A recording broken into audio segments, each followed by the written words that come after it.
अच्छा, ये भाई ने कमेंट किया जी, पासपोर्ट जब स्टैंप लगता है ब्रो तो कंपनी नेम लिखा होता है, बंदा देख लेता है खुद ही। तो यार आपने बात बिल्कुल ठीक की है। बेसिकली होता क्या है कि ये जो लड़के वीज़ा लेते हैं ना, इन लड़कों को एजेंट ने क्या बताया होता है, आपने कैशियर काम करना है, आपने एयरपोर्ट पे ट्रॉली बॉय का काम करना है, आपने जनाब हेल्पर काम करना है, लेबर काम करना है। अब बेसिकली उन्होंने ना ये काम बताए होते हैं। अब ना उन्होंने लड़कों को कुछ कंपनी की डिटेल दी होती है, ना ये लड़के जहमत करते हैं कि एजेंटों से पूछना कि भाई मुझे जिस कंपनी का वीज़ा दोगे उस कंपनी का नाम बताओ, ठीक है, और उस कंपनी में वीज़े का ट्रेड क्या होगा, ना वो लड़के ये जहमत करते हैं पूछने की।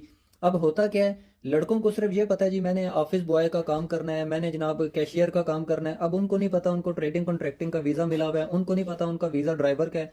ठीक है, वो बस जेन में एक ही चीज़, हमने कैशियर काम करना है, कैशियर काम करना है। ठीक है, जब एफ वाले सवाल करते हैं, अब एफ वाले अपनी जगह पे ठीक है कि भाई तू कह रहा है मैंने शॉपिंग मॉल पे कैशियर का काम करना है, वीज़ा तेरा ट्रेडिंग कॉन्ट्रैक्टिंग में एज अ ड्राइवर है, तू कैसे? कानूनन तो ये गलत है, कानूनन ये जुर्म है यहाँ पे कि अगर आपके वीज़े पे ड्राइवर लिखा हुआ है तो आप ड्राइवर के अलावा कोई और काम कर रहे हैं, ये कानूनन जुर्म है, ये यहाँ पे लीगल नहीं है।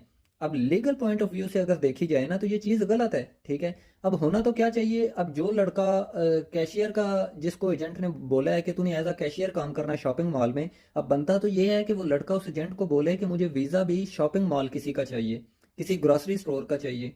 ठीक है, उसके बाद जो मेरे वीज़े का ट्रेड है, वीज़े का ट्रेड यहाँ पे चेंज हो जाता है। मसलन लेट्स से कि कंपनी के पास ड्राइवर के वीज़े अवेलेबल हैं, कंपनी को कैशियर चाहिए, तो कंपनी रिक्वेस्ट डाल के, वो एक दिन का काम है सारा, कंपनी वो ड्राइवर का वीज़ा चेंज करवा सकती है कैशियर में।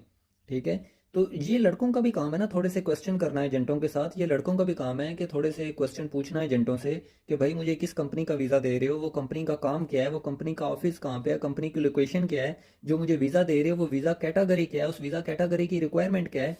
अब एक लड़का जो एज अ हेल्पर आ रहा है, ठीक है, एजेंट ने उसको बताया तूने हेल्पर का काम करना है। अब उसको जो ट्रेड में वीज़ा वो डाल रहा है, वो वीज़ा डाल रहा है उसका इंजीनियर का।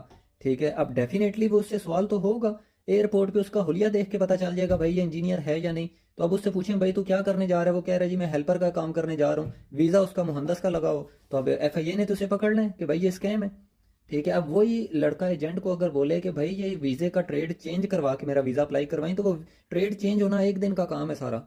ठीक है, उन्होंने ऑनलाइन ही यहाँ पे सारा काम होता है, तो वो अपना अमल का ही डलवा के जाए। तो खैर ये काफ़ी सारे पॉइंट्स हैं जो लड़कों की भी थोड़ी सी मिस्टेक है, आपकी बात बिल्कुल ठीक है। ये अब जैसे ये लड़का जो मोहसन नकवी ने नहीं उसे फ्लाई करने दिया, अब एजेंट ने अगर इसको प्रॉपर गाइड किया होता कि भाई तेरे से एयरपोर्ट पे जो भी पूछे उनको बता कि भाई पाकिस्तानी लाइसेंस की वैल्यू क्या है।